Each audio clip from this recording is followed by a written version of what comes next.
Besok lebaran. Emang kenapa dengan lebaran? Belum beli baju. Kan saya kemarin udah nawarin. Nggak tahu juga sih. Saya bilang, Mi, tenang saja. Saya punya teman dari Jakarta, Bandung, dan Jawa Tengah mengirimkan paket untuk Umi. Siapa itu? Teman saya itu namanya Sofi, Lazada, Tokopedia.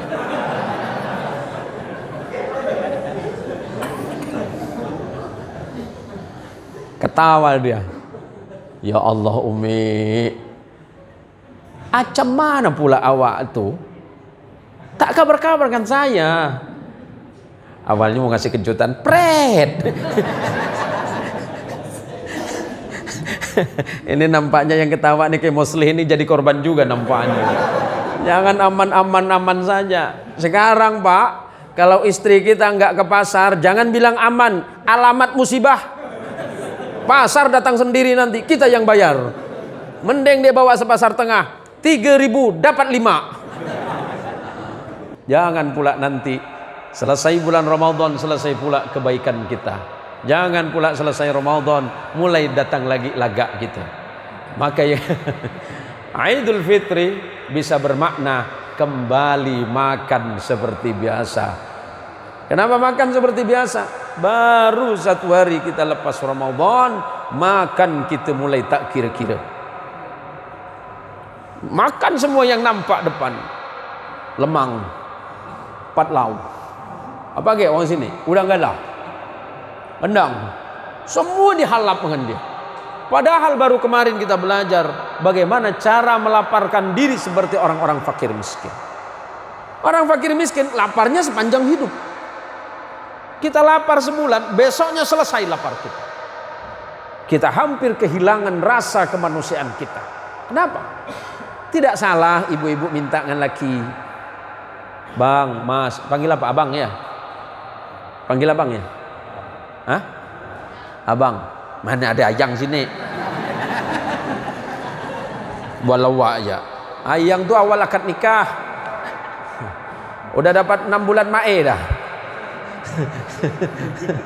Tak ada ayang lagi. Tanya dengan Pak Gades tuh. Oh, Pak Gades itu tak apa, banyak ayangnya dia. Kita nih sering salah.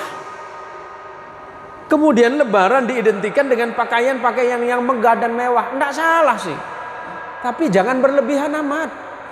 Kasihan kepada mereka yang tidak memiliki rezeki yang lebih. Jangan untuk ajang pamer. Saya ingatkan saja, tidak salah. Cuma jangan berlebih-lebihan.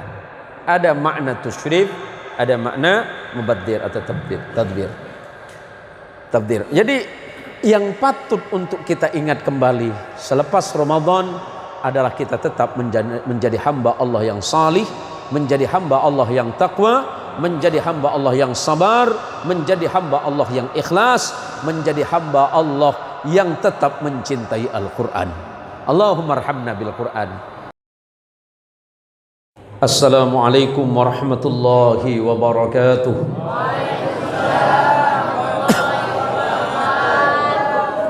Alhamdulillahi rabbil alamin. Alhamdulillahi alladhi anzala al-Qur'ana hudan lin-nasi wa bayyinatin minal huda wal furqan. لنبيه ورسوله محمد المصطفى صلى الله عليه وسلم أشهد أن لا إله إلا الله وحده لا شريك له وأشهد أن محمدا عبده ورسوله وخليله ولا نبي بعده اللهم صل وسلم وبارك على سيدنا محمد اللهم صل على سيدنا محمد اللهم صل وسلم وبارك على سيدنا محمد وعلى آله الطاهرين وأصحابه وذريته أجمعين وبعد. Samahatul fudala wal kurama, para alim, para alamah, para kiai, para tuan guru, para gurunta, para puang, para hafidh dan hafidhah, para pencinta-pencinta Al-Quran, dan tentu saja para pencinta-pencinta masjidnya Allah. Saya masuk ke masjid ini merasakan nikmat yang sangat luar biasa. Masjidnya kecil tetapi sangat indah. Lebih-lebih orang-orang yang ada di dalamnya adalah para ahli surga.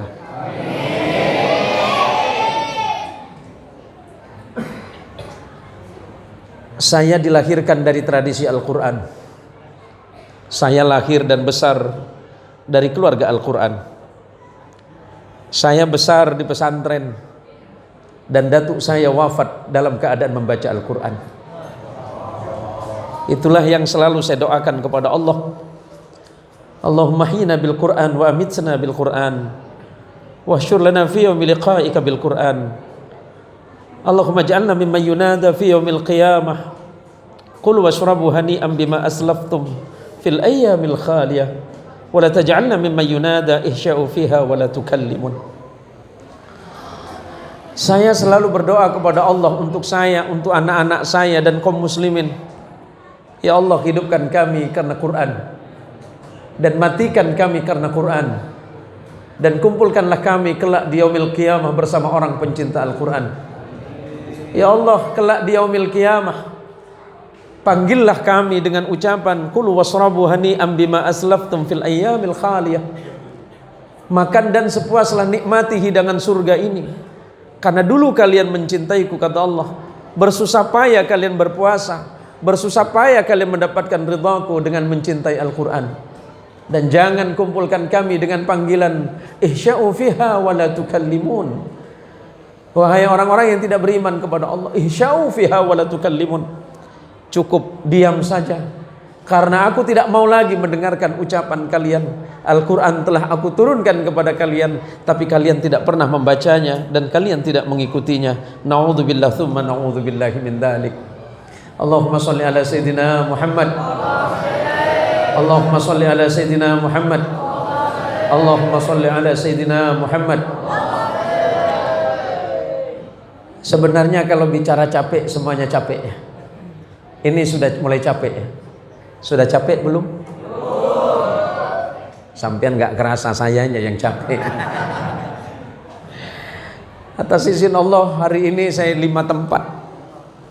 Pagi, siang, sore, terus tadi di masjid mana itu?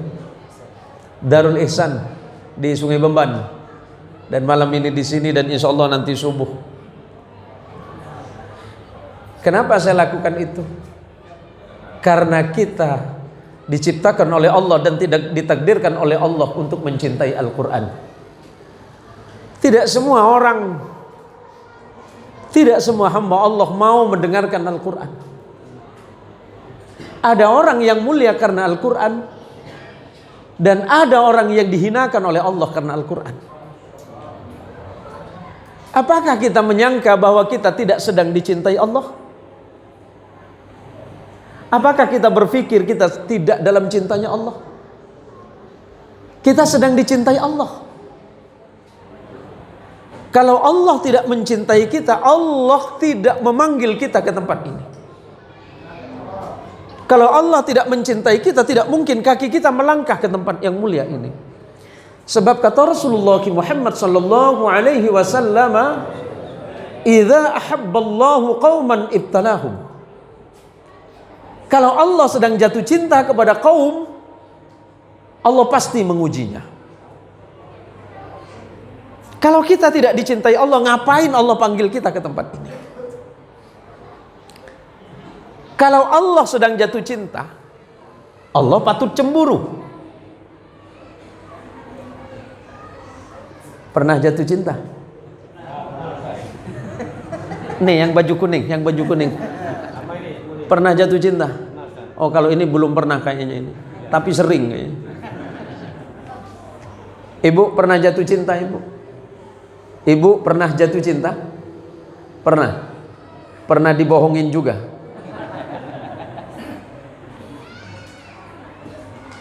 Kalau kita jatuh cinta, kita bisa cemburu tidak? Bisa cemburu? Bagaimana dengan Allah ketika mencintai hambanya, maka Allah lebih patut untuk cemburu kepada kita. Apa kecemburuan Allah? Ketika seorang hamba sudah mulai melangkah kepada keburukan, Allah cemburu. Nah ini, saya dengar ini banyak orang buge ini. Purani Mandre. Dek Pak. Berarti nggak makan, nggak buka puasa tadi ini. Ini malah dek Pak semua. Saya walaupun kurang paham bahasa buge, Pak, tapi guru Al-Quran saya dulu orang buge. Jadi datuk saya orang Sampang. Jadi kalau ditanya sama orang, Pak Kiai, antum orang Madura? Bukan, saya orang Sampang. Bingung dia. Sampang itu di mana? Ya di Madura.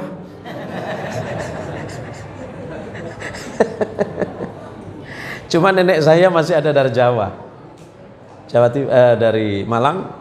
Nah istri saya orang Jawa Barat. Anak saya yang ini, kalau orang nggak tahu dikiranya Habib.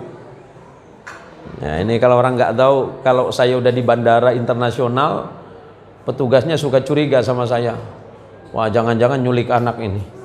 Wajah bapak dengan anak jauh sekali gitu. Malam ini insya Allah sudah masuk malam yang ke-25 bulan Ramadan. Semoga puasa kita semuanya diterima oleh Allah Subhanahu wa Ta'ala. Ini detik-detik akhir penentuan puasa kita. Jika Nabi pernah mengatakan innamal a'malu binniyah, sesungguhnya amal perbuatan tergantung dari niatnya. Tetapi dalam riwayat yang berbeda Nabi Shallallahu Alaihi Wasallam menyatakan innamal a'malu bil awakhir. Amal perbuatan manusia itu tergantung di ujungnya. Walaupun baik awalnya, belum tentu ujungnya baik. Tapi kita berharap kepada Allah, awal Ramadan kita baik, pertengahannya baik, akhirnya juga akan menjadi baik.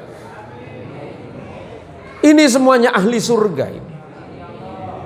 Dan Allah haramkan bagi orang yang mencintai Quran itu jasadnya tersentuh api neraka. Orang yang berpuasa 1 hari saja, kata Nabi Shallallahu Alaihi Wasallam, dia puasa 1 hari saja karena mencintai Allah.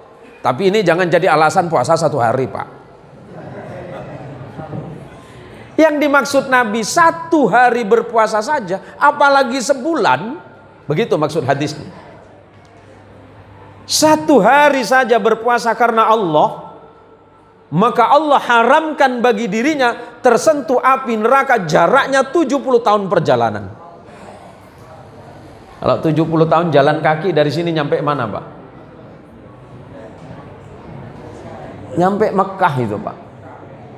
Jaraknya lebih dari sana. Kenapa? Allah mengingatkan dalam Quran, Bismillahirrahmanirrahim, "Lau anzalna hadzal Qur'an 'ala jabalin la ra'aitahu khashi'an mutasaddian min khashyatillah wa tilkal amthalu nadribuha lin-nas la'allakum yatafakkarun." Allah memberikan ibarah yang sangat indah. Seandainya Allah menurunkan 1 ayat dari Al-Quran, Allah turunkan kepada gunung. Gunung itu benda paling keras di muka bumi ini karena terbuat dari batu. Tetapi seandainya Allah turunkan 1 ayat pada gunung itu, niscaya gunung itu akan bergemetaran, pecah, bercerai-berai. Kenapa? Karena saking takutnya kepada Allah. Itu gunung. Kalau ada hati manusia tidak tersentuh karena Quran, berarti hatinya lebih keras dari batu gunung. Yang Allah sebutkan au asyaddu qaswah, atau bahkan lebih keras dari batu. Bukan batu cincin yang saya pakai, Pak. Ini malah lihat batu cincin semua ini. Ada yang munawar, Pak. Ini Kemarin ada yang nawar 2,5 miliar Pak. Tapi sama jarinya. Biar nggak ngantuk sampean Pak. Jadi sebenarnya Mas pembawa acara Bang siapa? Ya, Bang Faisal. Saya insya Allah ini Nuzulul Quran atau Lailatul Qadar yang kedua di desa ini. Karena insya Allah 6 tahun yang lalu itu saya pernah ngisi, ya betul cerita Anda itu jam 1 malam saya ceramah Pak. Saya dijemput jam 12 malam. Istri saya ingat film PKI.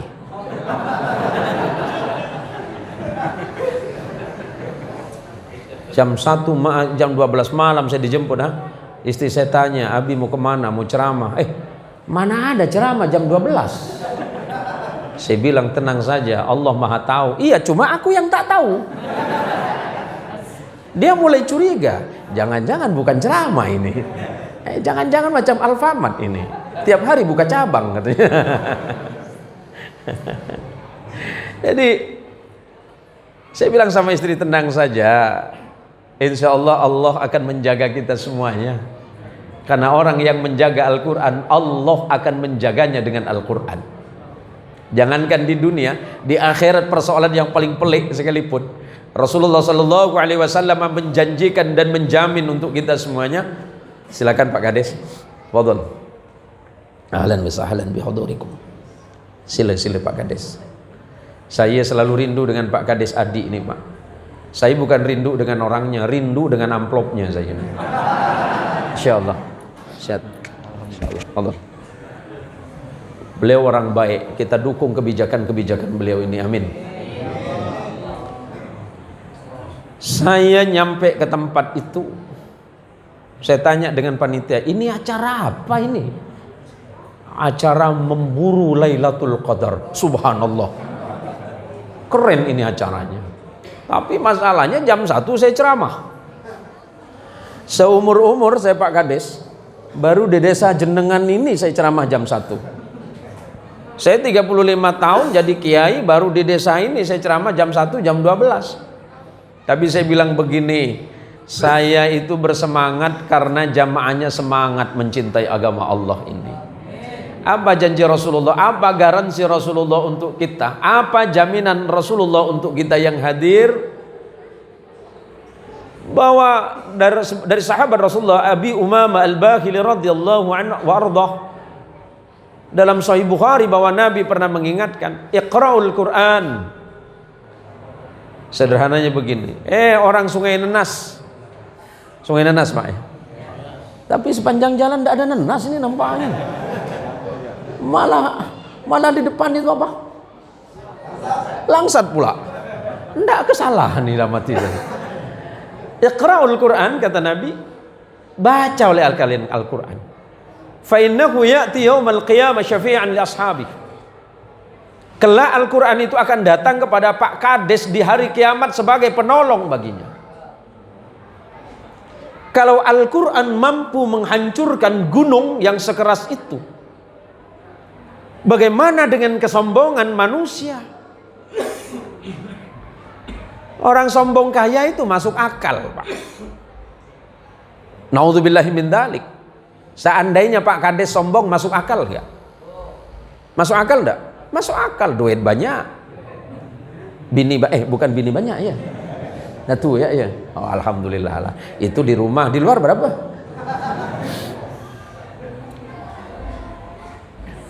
Fir'aun sombong itu logis Pak. Walaupun di pandangan Allah sangat salah. Fir'aun itu punya kerajaan besar yang bernama Mesir yang tidak ada kekuatan yang mengimbangi masa itu. Fir'aun itu punya harta yang berlimpah yang tidak bisa dikalahkan oleh siapapun. Fir'aun itu nunjuk orang hidup-hidup, mati-mati. Maka ketika Fir'aun mengaku dirinya Tuhan, Fir'aun naik ke atas mimbar dan mengatakan, Ana rabbukumul a'la. Aku Tuhan kalian yang paling tinggi. Rakyat Mesir percaya. Karena memang sesuai. Lah ini. Ada orang miskin sombong. Masuk akal? Masuk akal nggak? Kalau ada masukkan karungnya, Pak. Enggak, kata Nabi SAW, ada 3 manusia, salah satunya yang nanti tidak akan diajak bicara oleh Allah di yaumil qiyamah, salah satu dari 3 orang, wa'ailun mustakbir, orang miskin yang sombong. Sahabat bertanya, ya Nabi, biasanya yang sombong itu yang kaya, biasanya yang sombong yang punya kekuasaan, biasanya yang sombong itu orang hebat, tapi adakah orang miskin yang sombong? Ada, kata Nabi. Macam mana Nabi? Udah miskin, hidup susah, tak mau puasa, tak mau sembahyang. Ada ke sini kah? Nah, jauhkan balik lah. Orang ini, kata Nabi, kelak di yaumil qiyamah Allah tidak mau ketemu dengannya. Kenapa? Sudah susah, mestinya dia dekat kepada Allah, bukan malah menjauh kepada Allah. Maka di hari yang mulia, di bulan yang mulia ini, kita tidak tahu apakah malam ini malam terakhir kita di bulan Ramadan ini. Allahumma sholli ala Muhammad. Kita tidak tahu apakah besok masih ada waktu untuk puasa Ramadan. Subuh-subuh tiba-tiba inna lillahi wa inna ilaihi raji'un. Pak Kades Punggur kecil. Enggak, bukan Pak Kades yang ini. Pak Kades Punggur kecil sebelahnya meninggal gitu kan. Bukan yang ini, Pak. Bukan yang sebelah sini. Mungkin sebelah sini. Ayah, enggak, bukan nakut-nakutin, puang, ya. Lah, kita kan enggak tahu, Bu. Kita hanya berharap kepada Allah bahwa majlis ini adalah majlis terbaik yang menghasilkan keimanan kepada Allah Subhanahu wa taala dan menumbuhkan rasa cinta kepada Al-Qur'an. Kalau orang itu suruh milih, nih mak di luar sana, mama, mau hidup kaya atau hidup miskin? Mau hidup, jangan bual, ini masjid nih. Mau hidup kaya apa miskin? Kaya? Memang nampak dari wajahnya nih. Mata duitan semua nampak. Pak, ini untuk Bapak. Bapak lebih milih Bapak yang meninggal dulu apa istri duluan? Udah berat dah nih. Kalau bapak-bapak tidak perlu ditanya, saya tahu jawabannya. Mama saja, Mak. Kalau boleh Allah pilihkan buat Mama, apakah lebih senang suami meninggal duluan atau Mama? Laki duluan, jangan bikin hal terus dia kata. Kalau manusia itu suruh milih, pasti milih yang enak, yang sesuai keinginannya. Tapi belum tentu yang sesuai keinginannya itu yang membuat dia bahagia. Apa yang Allah berikan, Allah pilihkan untuk kita itu pasti yang terbaik. Allah berangkatkan kita ke masjid ini, man salaka tariqan yaltamisu fihi ilman sahalallahu lahu tariqan ilal jannah. Itu kata Nabi, barang siapa yang mencari jalan kebaikan di jalan Allah dengan ilmu, maka Allah mudahkan jalan baginya menuju surga. Apa kita berpikir setiap langkah kaki kita ini bukan ibadah? Apa kita berpikir bahwa setiap pandangan mata kita karena Allah itu bukan ibadah? Yang nyiapin makanan, yang nyiapin tempat. Ini saya dengar ini kurang lebih 15 hari ya Pak Kades ya. 15 hari dan ini baru saya tahu kalau ternyata di Kuburaya sudah sehebat itu. Dan itu ternyata ada di desa yang bernama Desa Punggur Kecil. Semoga Allah memberkati Anda. Itu penting Pak. Pak Kades punya rakyat yang luar biasa seperti ini, mestinya bersyukur sama Allah. Ya Allah, alhamdulillah rakyat saya, ya Allah, saya lagi nyaman-nyaman tidur, didoakan baik-baik ya Allah. Kita sedang tidur, saya sedang tidur di rumah. Kalau bukan karena doa dan bacaan Quran Anda, tidak mungkin Allah menjaga saya. Wallah. Kalau bukan karena sujud dan tangisan Anda kepada Allah, tidak mungkin Allah menjadikan saya seperti ini. Wallah Rabbul Haq. Demi Allah. Kenapa? Kita ini bersaudara. Pak Kades dengan saya tidak dipersaudarakan karena nasab. Tidak dipersaudarakan karena seayah atau seibu. Tidak dipersaudarakan karena satu datuk nenek moyang, enggak. Kita dipersaudarakan karena akidah kita. Asyhadu an la ilaha illallah wa asyhadu anna Muhammadar Rasulullah.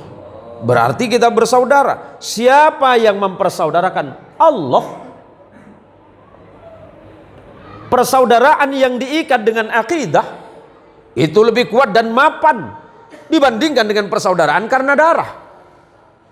Ada bersaudara karena darah, ada bersaudara karena nasab, tapi musuhan. Ada? Banyak. Gara-gara warisan pokok langsat. Maklong dapat 10, dia dapat 8. Ya kita pula dia. Lapor ke pengadilan, banyak saya Pak temukan itu. Abang rasa paling tua, saya dapat 20. Oh adik, kau dapat 10. Enggak. Ada bagiannya dalam waris.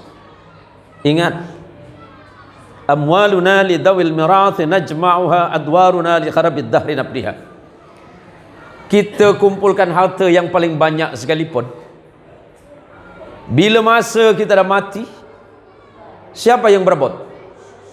Siapa yang berebut? Anak cucu kita nak berebut. Mau sebanyak sedikit apapun harta yang kita punya, innalillahi, kita mati, yang merebut anak cucu. Bangun istana yang paling megah, rumah yang paling hebat sekalipun, adwaruna li kharabid dhahri nabniha, waktu yang akan menghancurkan itu semuanya. Yang akan kekal abadi, kata Rasulullah sallallahu alaihi wasallam, adalah amalmu. Ada 3 perkara ketika manusia itu mati, dia ikut ke kuburan. Yang pertama, istri yang cantik, anak yang baik. Yang kedua, harta. Yang ketiga, amal. Yang 2 pulang, yang 1 tinggal. Pernahkah istri kita yang pernah bersumpah janji setia sehidup semati dia ikut mati? Awak punya istri cantik, sebulan awak mati direbut dengan orang. Maka jangan sering-sering kawin bini cantik. Takut awak mati duluan. Karena survei membuktikan Pak Kades, ternyata suami lebih banyak mati duluan daripada istri. Masalahnya di mana? Enggak masalah, karena istrinya cerewet, suaminya mati muda jantungan. Cobalah tengok pagi-pagi. Nak berangkat ke ladang dia. Habis sholat subuh, habis baca Quran, suami dah tenang nyaman. Nak melaut, nak mancing udang galah. Ada udang galah malam ini kah? Ada kah? Kok tak ada, cepat saya ceramah nih. Kok ada udang galah agak lama boleh lah. Kita ini mati, yang enak siapa? Di belakang. Kalau kita tidak menelurkan, kalau kita tidak mewariskan kebaikan iman kepadanya, maka penting bagi kita kembali kepada konsep Al-Quran. Walau anna ahlal qura amanu wattaqau lafatahna alaikum barakatim minas sama'i wal ard walakin kadzabu fa akhadnahum bima kanu yaksibun. Coba Punggur ini Pak, siapa yang tidak kenal desa Punggur ini? Jangankan di sini, di luar provinsi tahu semua mana Punggur. Orang ngerti Punggur. Kalau sebut Punggur, oh durian terbaik Punggur, langsat terbaik Punggur, kelapa terbaik Punggur, kopi terbaik Punggur, kades terbaik Punggur. Enggak serius. Saya ini sering Pak, sering cerita kawan-kawan siapa kades terbaik, beliau disebut. Mudah-mudahan Bapak jangan lupa buat saya malam ini Pak. Enggak serius. Saya sering dengar nama beliau, masih muda, punya semangat dan ide yang kuat bagaimana memakmurkan kampungnya. Ini penting Pak, punya pemimpin masih muda, dorong dalam kebaikan.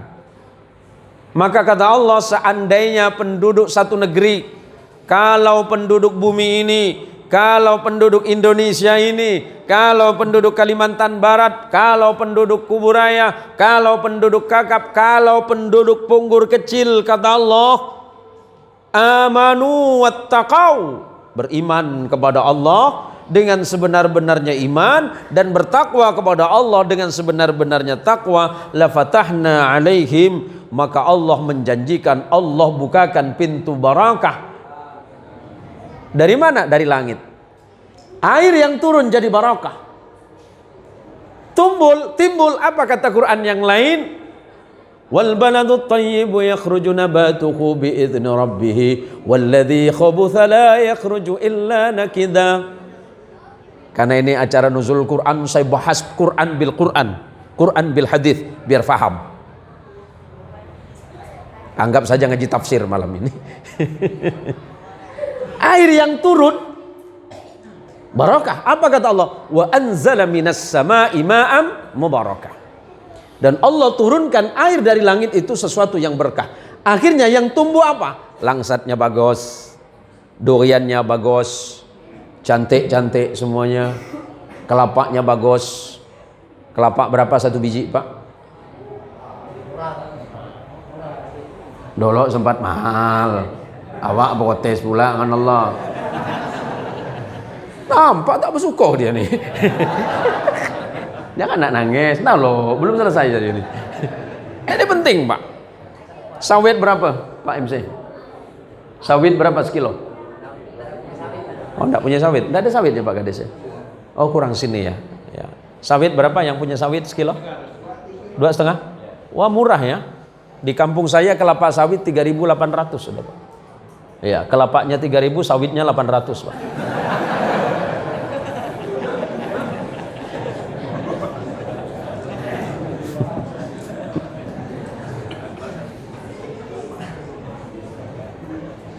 Kalau orang Punggur nih kata Allah, kalau orang Banyumas nih kata Allah, kira-kira macam itulah. Kadesnya beriman bertakwa, masyarakatnya beriman bertakwa, petaninya beriman bertakwa, guru-gurunya beriman bertakwa, yang jadi pemancing-pemancing beriman bertakwa. Waktu mancing galak karena beriman kepada Allah, belum berangkat mancing dia sholat subuh dulu, minta dengan Allah, ya Allah keluarkan ikan udang yang banyak ya Allah. Allah baik, bukan cuma udang yang keluar, sama buayanya pun keluar. Saking baiknya Allah. Ah udahlah kau ambil lah kata Allah. Lah kurang gimana? Wal baladu thayyibu yakhruju nabatuhu bi idzni rabbih, kata Allah. Karena masyarakatnya ini baik, beriman, bertakwa, ahli ibadah kepada Allah, rumah isinya bukan cuma pernak-pernik, tapi isinya salat. Maka pesan Nabi, zayyinu manazilakum bis salat wa tilawatil Quran, hiasi rumah tanggamu pertama salat dan yang kedua perbanyaklah baca Quran. Awak boleh beli TV yang paling besar, tapi dari perkara yang halal. Jangan perkara tak halal dibawa ke rumah. Yang haram jangan kasih makan istri dan anak. Kalau awak nak maksa, kata Allah, makan seorang. Mansor namanya. Jangan awak kasihkan anak bini. Nanti masuk ke rahim dan perut, masuk ke perut anak, jadi darah. Jadi darah. Kemudian jadi saripati dalam tubuh. Berdoa kepada Allah, ditolak oleh Allah doanya. Maka jadilah orang yang beriman dan bertakwa kepada Allah, walaupun hanya menjadi petani, tapi petani di sini saya lihat makmur semua. Tinggal syukurnya saja sama Allah. Syukur kepada Allah mudah, Pak. Salat itu nggak panjang-panjang amat, kecuali mungkin di sini imamnya hafid Quran mungkin. Kalau sholat tarawih ngambil berapa, Pak? Yang 20 sampai 3 sama witir. Tapi kecepatan normal kan? Jangan macam kampung saya. Kecepatan bedesot namanya. Uang ketapang kata bedelas dia. Yang kasihan abah-abah kita ini dapat 20 rakaat nyandar di depan semua. Hati-hati. Cara membaca Quran itu oleh ulama Quran dibagi 3. Pertama tartil, kedua tadwir, dan ketiga itu hadar. Tartil yang biasa imam-imam yang ada di Masjidil Haram ini Syarifain, Makkah dan Madinah. Tartil tinggal pilih. Pilihnya mana? Imamnya ada enggak? Imamnya ada, makmumnya mau apa tidak? Nah, ini menjadi pelajaran Tuan Kades.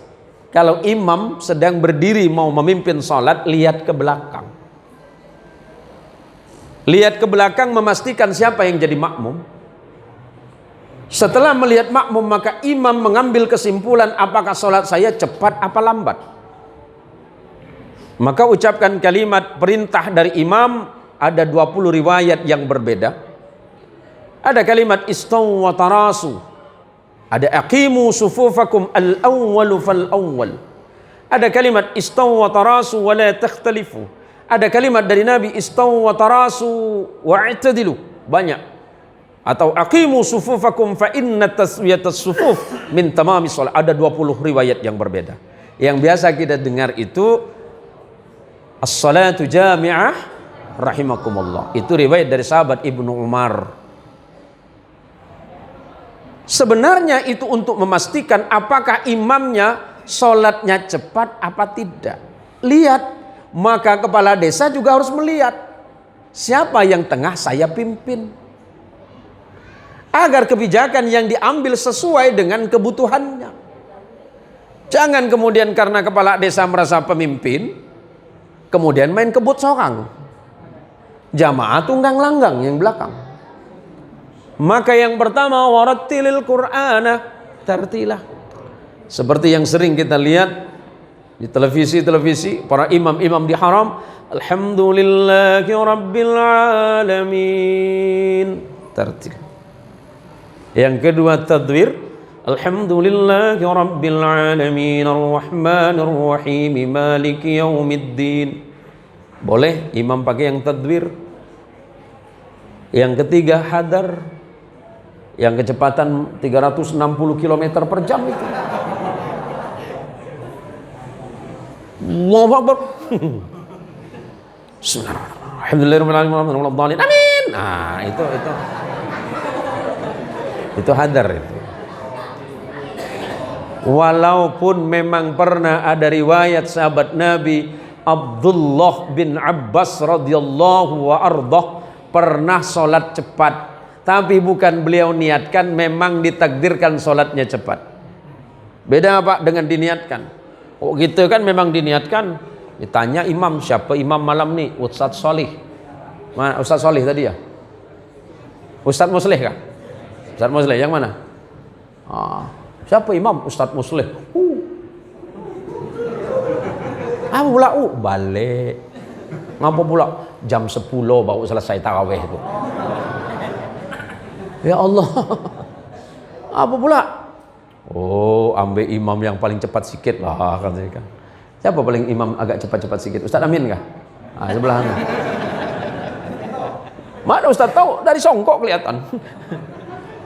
Wah, kalau udah macam 360, wah itu cocok tuh kata dia kan. Besok imam lagi itu. Sampai sholat bergulung-gulung. Antara ruku dan sujud tak tahu yang mana yang sujud, mana yang ruku. Ini penting pelajaran bagi kita karena kita sedang bahas Quran. Orang yang mencintai Quran, dia akan dicintai Quran. Orang yang mencintai Quran berarti mencintai Allah. Orang yang mencintai Allah, maka Allah wajibkan bagi dirinya untuk memberikan ketenangan bagi orang yang membacanya. Wa nunazzilu minal Qur'ani ma huwa syifaa'un wa rahmatun lil mu'minin wa la yazidudz zalimina illa khasara. Janji Allah, orang-orang yang senang dan mencintai Al-Quran, Allah turunkan Quran sebagai obat. Punya masalah, ambil Quran. Punya sedikit problem kepemimpinan, ambil Quran. Jadi Rasulullah Muhammad sallallahu alaihi wasallam biasa selesai jam berapa Pak? Jam 1 ya? Oh jangan lama-lama lah Pak, saya pun nak balik nih Pak. Tuan Kades, ini nampak memang yang tukang jemput ini pandai dia. Dibawa mutar saya jauh. Macam orang tawaf saja saya ini. Bawa mutar kemana itu? Sungai dalam. Dia tanya, bang tinggal tembus ya ke dalam tuh bang? Tembus ke Apa yang dekat sini nih? Sungai Bamban. Macet Pak Kiai katanya. Macetnya di mana? Kota Baru katanya. Mana Kota Baru macet? Macet itu di mana-mana jembatan, Bang. Ini nampaknya saya balik soang nanti. Allahumma sholli ala Muhammad. Ini orang-orang yang mencintai Quran nih, kelak wajahnya bersinar. Allahu Akbar. Kita saling menyaksikan nanti di yaumil qiyamah. Ketika saya sudah 1000 tahun di depan surga, duduk di surga, Pak Kades lewat. Udah 1000 tahun nih kan. Siapa ya? Pak Kades, Pak Kiai. Yang mana sih? Nah, pura-pura sombong saja kan. Pak Kades Adi Wijaya. Kades mana? Punggul Kecil. Ngapa lama? Rajia.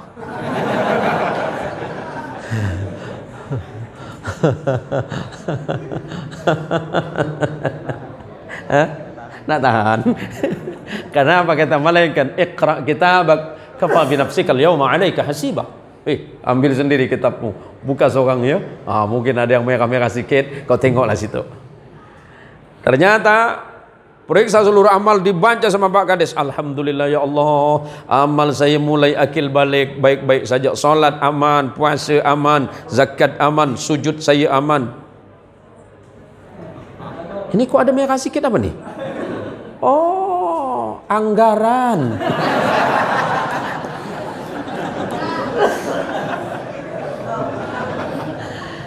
Jadi malaikat tanya, malaikat, kenapa merah-merah ini? Baca lagi lah. Baca lagi. Oh, ingat dia, ini nampak Pak RT tak genah nih gitu kan. Panggillah RT. Mana RT? Mana RT?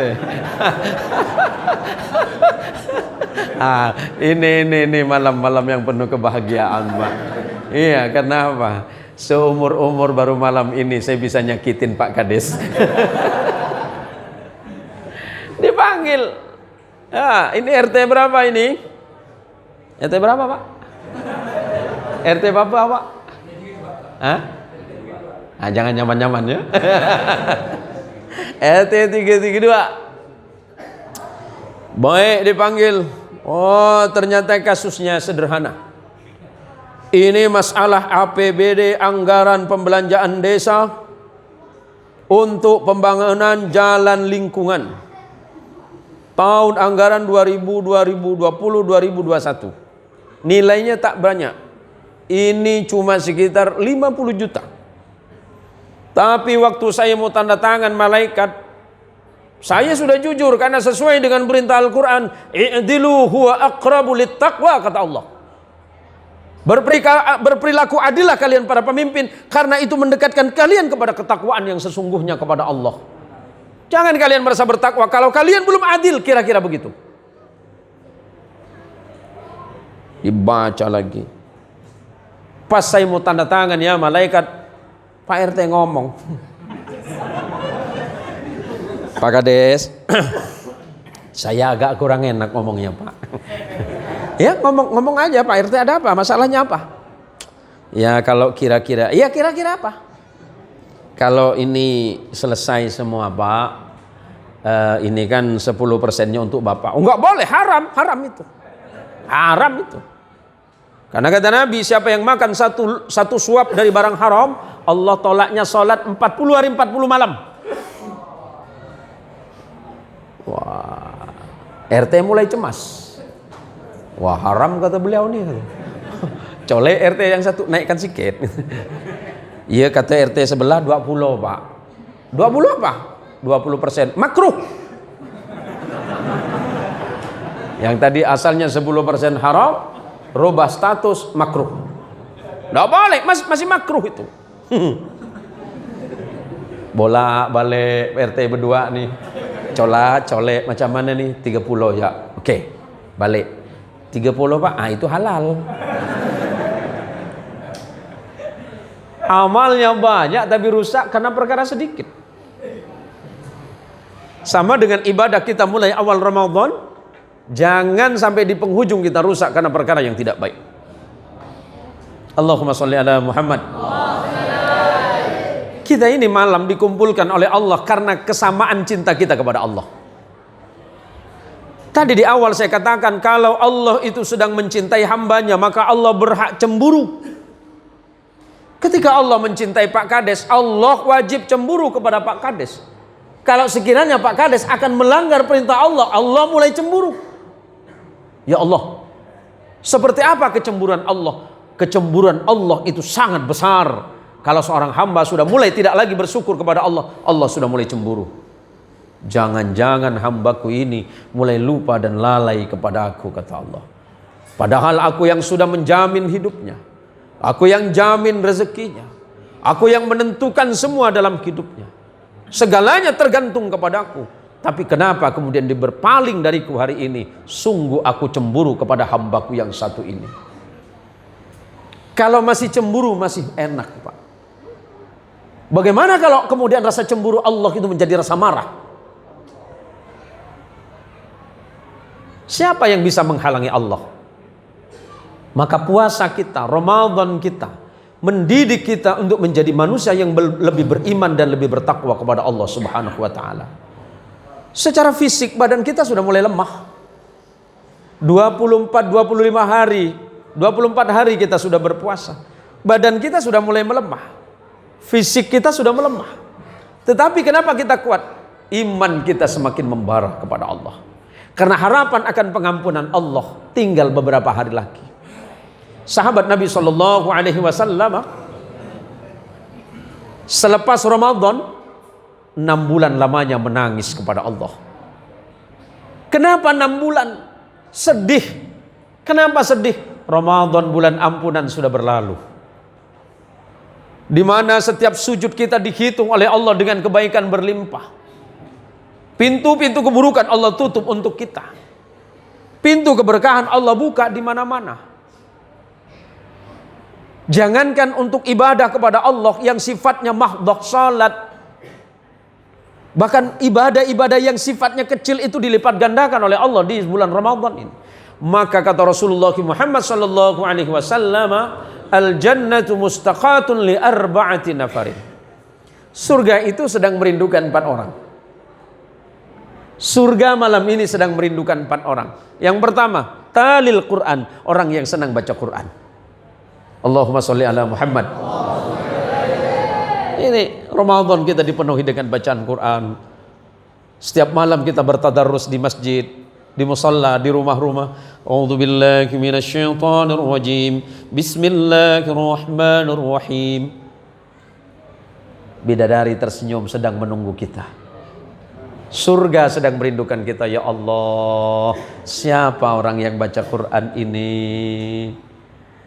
Yang kedua, yang sedang dirindukan surga hari ini dan malam ini, siapa? Wahafidhil lisani, orang yang menjaga lidahnya. Mak, hati-hati mak ya. Jangan karena THR belum keluar, laki jadi sasaran. Bersabarlah. Ini THR sudah keluar mak dari suami mak? Belum? Wah, ini nampak kena suami pelit nih. Bersabarlah kepada Allah atas ujian Allah dengan cara menjaga lidah. Bagaimana cara menjaga lidah terbaik? Jangan sampai melihat orang lain itu dengan pandangan kebencian. Bahkan orang yang paling ahli maksiat sekalipun, tapi katakan dalam hati, ya Allah, orang ini sedang bermaksiat kepadamu, tetapi insya Allah orang ini tahu bagaimana caranya bertaubat kepadamu. Maka insya Allah kita husnudzon kepada orang, tidak buruk sangka kepada orang. Ketika melihat yang lebih tua, katakan dalam hati, ya Allah, orang ini umurnya sudah banyak, tentu ibadahnya kepadamu juga lebih banyak. Ketika melihat anak yang muda, katakan dalam hati, ya Allah, umurnya masih muda, mungkin ibadahnya tidak banyak, tetapi tentu maksiatnya masih sedikit, ya Allah. Husnudzon lagi kepada Allah. Ketika melihat orang kaya, katakan dalam hati, ya Allah, orang ini pasti kaya dengan kekayaan yang baik. Insya Allah dia kaya dari hasil yang halal. Pak Kades itu jabatannya mentereng, ya Allah, tapi kekayaannya insya Allah dari hasil yang baik. Husnudzon dalam hati. Ketika melihat orang lain yang banyak sujudnya kepada Allah, katakan, ya Allah, orang ini banyak sujud kepadamu. Tentu orang ini sangat dekat kepadamu dibandingkan denganku, ya Allah. Tapi ketika melihat orang lain yang tidak pernah sujud kepada Allah, katakan dalam hati, hari ini dia tidak sedang sujud, ya Allah, tapi mungkin besok dan seterusnya dia akan sujud kepadamu, ya Allah. Hingga kemudian hati ini tidak merasa bahwa diri kita ini adalah orang yang paling baik dibandingkan orang lain. Ketika Nabi ditanya, ya Rasulullah, man khairun nas? Siapa orang yang paling baik ya Rasulullah? Man tala umuruhu wa hasuna amaluhu. Orang yang paling baik itu umurnya panjang tapi baik amalnya. Kemudian bertanya lagi, wa man asa'an nas? Orang yang paling buruk siapa ya Rasulullah? Panjang umurnya, buruk perilakunya. Itu yang paling buruk. Kita berharap kepada Allah di sisa umur kita ini. Kita ini kan tidak lama ini. Kita main-main sebentar di bumi. Habis itu pulang. Nah, boleh minum dulu Pak. Bismillah. Allahumma sholli ala Muhammad. Kita ini kan hanya main-main sebentar. Habis itu pulang. Pulang kemana? Menghadap kepada Allah. Di dunia ini permainan sesaat. Suatu hari ada sahabat Nabi yang bernama Abdullah bin Umar radhiyallahu anhu ardah meriwayatkan sebuah hadis ini dalam Sahih Bukhari. Akhadha Rasulullah Muhammadin sallallahu alaihi wasallam bimankibi. Suatu masa Nabi memegang pundakku dan berkata, Rasulullah memegang pundaknya sambil berkata kepada Ibnu Umar, Rasulullah sallallahu alaihi wasallam itu akhlaknya luar biasa. Sangat mudah dan akrab kepada siapapun, apalagi kepada sahabatnya. Bahkan kepada orang yang paling benci sekalipun, kalau ditanya kepada orang yang benci, kamu musuh Muhammad? Iya. Apa yang kamu ingat dari Muhammad? Baik. Walaupun musuhnya itu membenci Nabi, tapi kalau ditanya, akhlak Muhammad gimana? Baik. Ngapa kau benci dia? Aku tak suka dia bawa agama. Tapi kalau akhlak, enggak ada yang lawan dia. Maka seburuk apapun orang lain kepada kita, bersikap wajar saja. Jangan balas permusuhan orang dengan permusuhan. Tapi balas permusuhan orang dengan doa kepada Allah. Semoga Allah memberikan hidayah kepada dia. Jangan dimusuhi juga. Rasulullah memegang pundakku dan berkata, Kun fid dunya ka'annaka gharibun aw 'abiru sabilin. Ya Ibnu Umar, hiduplah engkau di dunia ini seperti orang yang sedang melintasi jalan, seperti orang yang terasing atau orang asing, atau seperti orang yang melintasi jalan. Maksudnya apa? Hidup kita sebentar saja, tak lama. Jadi kata orang Melayu, jangan nak belagak. Kita punya hidup bentar saja. Ndak hari ini, besok, ndak besok, besoknya lagi. Kalau bukan pagi, siang. Kalau bukan siang, malam. Kalau bukan malam, pagi, mati. Tak lama. Yang ketiga kata Nabi yang sedang dirindukan surga hari ini, siapa? Wa mut'imil ji'an. Orang yang senang memberikan makan kepada orang yang sedang lapar. Apalagi kepada orang puasa. Ini mulai besok Pak Kades, mudah-mudahan di sisa Ramadan ini Pak Kades sering undang-undang jamaahnya untuk makan di rumah. Tapi jangan jam 12 siang. Kalau Pak Kades mau dirindukan surga, seringlah dan senanglah berbagi makanan kepada yang lapar. Walaupun itu tak banyak, walaupun itu mungkin tidak wah, tapi berikan kepada yang lapar, maka engkau akan dirindukan oleh surga. Dan yang keempat kata Nabi Muhammad sallallahu alaihi wasallam, orang yang sedang dirindukan oleh surganya Allah Subhanahu wa taala, wa shaimin fi syahri Ramadan, orang yang sedang berpuasa Ramadan. Maka insya Allah dari 4 golongan, 4 manusia yang sedang dirindukan surga, insya Allah termasuk kita yang ada di dalamnya. Ibu-ibu, karena ini sebentar lagi Ramadan selesai, insya Allah 5 hari ke depan kita akan masuk Idul Fitri. Apa yang ibu persiapkan untuk lebaran? Kue kaleng, kue lapis, Penyakit lama muncul. Baju baru udah siap? Contohlah istri saya. Setiap istri saya akhir Ramadan selalu saya tanya, Umi, sepertinya ibu-ibu sebelah itu sudah berangkat belanja beli baju. Apa tidak sebaiknya Umi berangkat? Ada sedikit rezeki dari Allah. Jawaban istri saya enak, nggak usah Bi. Saya sudah puas, saya sudah bahagia karena bisa puasa Ramadan, bisa baca Quran, bisa tarawih. Soal baju baru nggak usah. Dalam hati saya, ya Allah, bini macam ni ya Allah, biar 10 aku kawin ya Allah.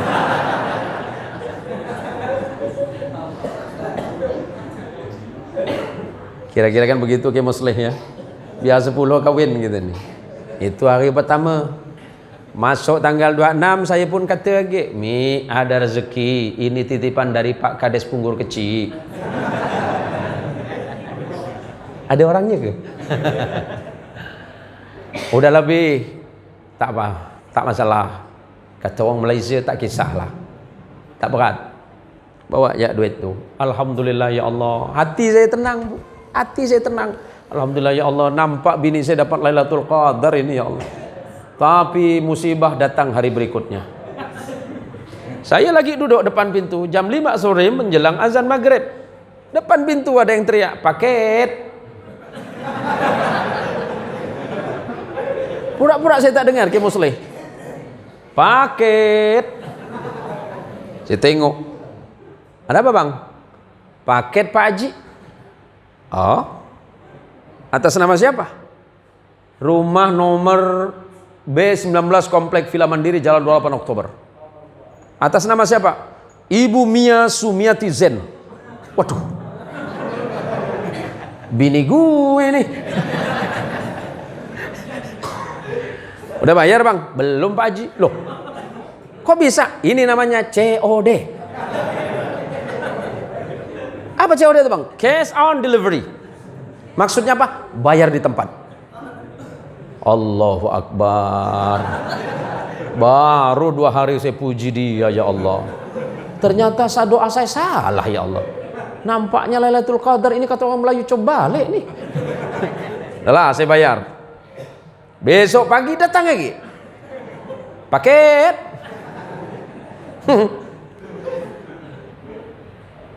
Mia lagi kan? Iya Pak Haji. COD lagi kan?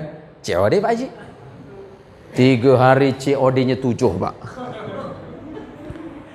Udah selesai cerita. Saya simpan tuh baju. Saya simpan tuh paket.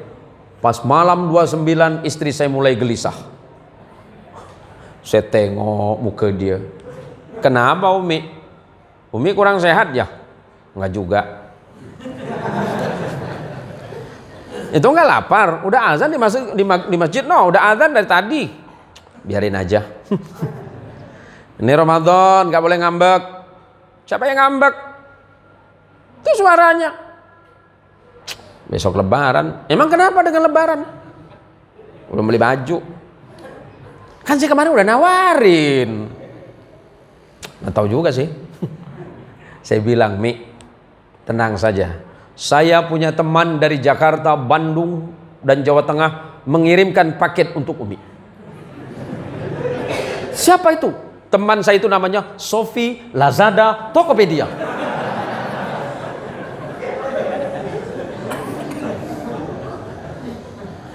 Ketawa dia. Ya Allah Umi, macam mana pula awak tu? Tak kabar-kabarkan saya. Awalnya mau ngasih kejutan, pret. Ini nampaknya yang ketawa nih kayak Muslih ini jadi korban juga nampaknya. Jangan aman saja. Sekarang Pak, kalau istri kita nggak ke pasar, jangan bilang aman, alamat musibah. Pasar datang sendiri nanti, kita yang bayar. Mending dia bawa sepasar tengah, 3.000 dapat 5. Allahu Akbar. Itulah perilaku Muslim Indonesia. Tapi tidak apa-apa. Yang penting itu tujuannya adalah silaturahim. Jangan pula nanti selesai bulan Ramadan, selesai pula kebaikan kita. Jangan pula selesai Ramadan mulai datang lagi lagak kita. Maka ya Idul Fitri bisa bermakna kembali makan seperti biasa. Kenapa makan seperti biasa? Baru 1 hari kita lepas Ramadan, makan kita mulai tak kira-kira. Makan semua yang nampak depan. Lemang, patlau, apa ke orang sini? Udang galah, rendang, semua dihalap dengan dia. Padahal baru kemarin kita belajar bagaimana cara melaparkan diri seperti orang-orang fakir miskin. Orang fakir miskin laparnya sepanjang hidup. Kita lapar sebulan, besoknya selesai lapar kita. Kita hampir kehilangan rasa kemanusiaan kita. Kenapa? Tidak salah ibu-ibu minta dengan laki. Bang, mas, panggil apa? Abang ya? Panggil abang ya? Hah? Abang, mana ada ayang sini? Buat lawak aja. Ayang tuh awal akad nikah. Udah dapat 6 bulan mae dah. Tak ada ayang lagi. Tanya dengan Pak Kades tuh. Oh, Pak Kades itu tak apa, banyak ayangnya dia. Kita nih sering salah. Kemudian lebaran diidentikan dengan pakaian-pakaian yang megah dan mewah. Tidak salah sih. Tapi jangan berlebihan amat. Kasihan kepada mereka yang tidak memiliki rezeki yang lebih. Jangan untuk ajang pamer. Saya ingatkan saja. Tidak salah. Cuma jangan berlebih-lebihan. Ada makna tusyrif, ada makna mubadzir atau tabdir. Jadi yang patut untuk kita ingat kembali selepas Ramadan adalah kita tetap menjadi hamba Allah yang salih, menjadi hamba Allah yang takwa, menjadi hamba Allah yang sabar, menjadi hamba Allah yang ikhlas, menjadi hamba Allah yang tetap mencintai Al-Quran. Allahumma arhamna bil Quran. Semoga kita semuanya mendapatkan rahmat Allah karena Al-Quranul Karim. Terima kasih atas waktu dan kesempatannya. Jangan nak ngeluh. Nak balik saya ni. Emang cuma bapak yang punya bini. Saya pun ada kat di rumah. Ini udah jam berapa? Udah. Hah?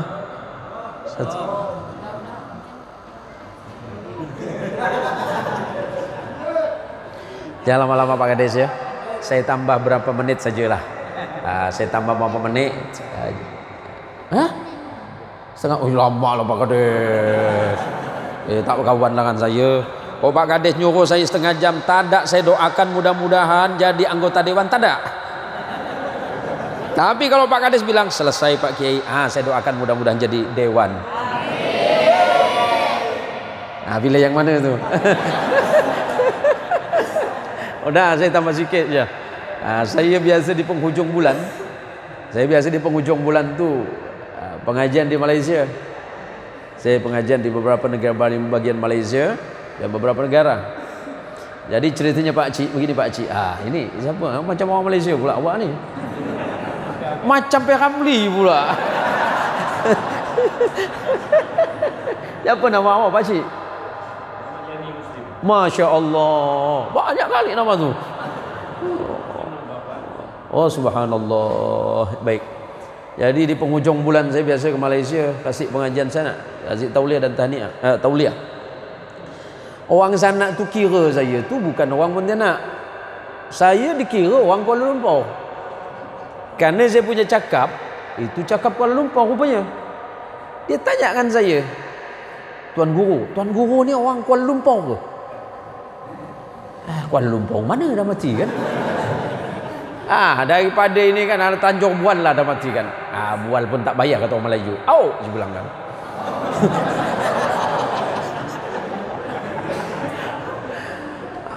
Pas tanya Kuala Lumpur tang mana? Belah mana? Mana ni? Dia kata, Tuan Guru ni nampak pacak betul bahasa sini. Kata cakap sini. Dia tak tahu Pak Kades. 4 bulan sebelum saya berangkat Malaysia, saya dengan anak saya yang masih kecil lagi ni nonton Upin Ipin 4 bulan. Pagi, siang, sore, malam betala nonton saya. Sampai bini saya berkalut. Bi, tak ada ngajar ke? Tak ada. Ngapa pula malah nonton film Upin Ipin? Awak diam aja. Ini proyek besar nih, saya bilang.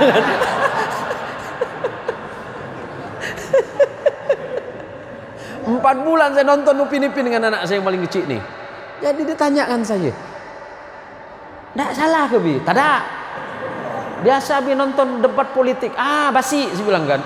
Tak jadi duit tuh. Yang jadi duit yang ini nih, saya bilang. Atas izin Allah 4 bulan saya. Tuan Kedes 4 bulan saya nonton film Upin Ipin, berangkat ke Malaysia. Saya sangat diterima di sana itu. Karena memang disitulah kita butuh bersosialisasi dengan orang lain dan mau menerima orang lain dengan segala kelebihan dan tentu dengan kekurangannya. Orang Malaysia sangka saya ini orang Malaysia. Makai songkok saya siapkan memang yang tinggi itu. Dia tengok saya asal, Tuan Guru balik kampung. Balik kampung. Dia tak tahu saya orang Pontianak. Dari situlah kemudian alhamdulillah atas izin Allah ke beberapa negara bagian saya pun bisa diterima. Maka kalau saya memang dari kecil lagi, saya sama almarhum abah saya Allah yarham dididik dengan berbagai macam bahasa. Saya kalau ke Jawa Tengah saya pakai bahasa Jawa, pakai bahasa Solo. Karena istri saya orang Sunda, saya pakai bahasa Keraton Jawa Barat yang paling halus. Saya kalau pulang ke kampung saya, datuk saya orang Madura, orang Sampang, saya pakai bahasa yang paling halus. Ini kemuslihnya. Bisa pakai bahasa Madura Pak Kiai? Banyak cerita orang Madura nih Pak. Cuma takut ke Muslim malu pula.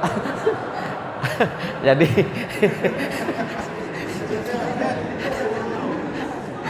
tak tega saya. Tak tega nengok wajah beliau ni. Jadi begini ke Muslim Pak Kades. Ada orang Madura. Orang Madura ni bibik-bibik tak bisa baca, tak bisa tulis. Tapi akalnya banyak. Jadi jualan semangka di Surabaya.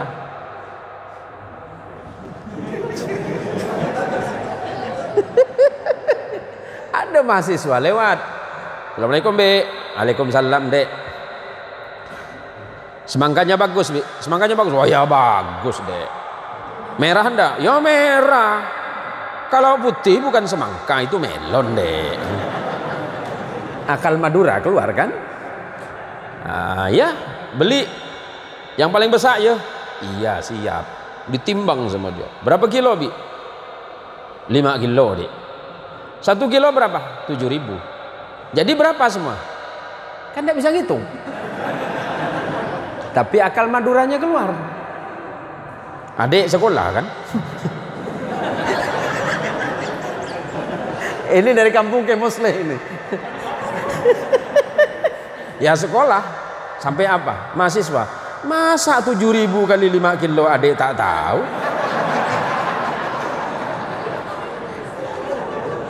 Dijawab sama yang beli. Ya tahu. Berapa? 35.000. Ya sama dengan punya saya. Nah bayar. Bungkus pakai plastik. Plastik sekarang itu kan tipis. Pas diangkat pecah. Jatuh. Bedekai dia punya benda itu kan. Ditengoknya semangka tu pucat. Wah bibi ni tak jujongan saya. Jangan bilang bibi tak jujur ya. Dari mana adik tahu saya tak jujur? Kata bibi tadi tu semangkanya merah. Kenapa pucat? Tenang Dek. Jangankan semangka, orang jatuh saja pucat Dek.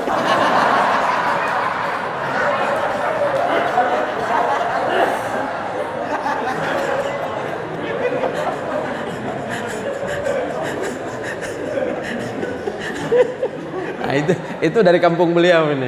Hafal saya. Itulah. Maka saya pernah ditanya sama sahabat-sahabat dan teman-teman, Pak Kiai ini kayaknya suka ngerjain orang Madura. Iya, mbah saya orang Madura kok. Kalau saya juga bahasa saya fasih bahasa Madura. Saya ngaji juga pakai bahasa Madura, Jawa dan Sunda. Tapi kok sering ngerjain orang Madura? Iya Pak, kadang-kadang Madura itu kan keras Pak. Orang Madura itu jangan pakai keras Pak, dia makin keras. Caranya apa? Akalin saja.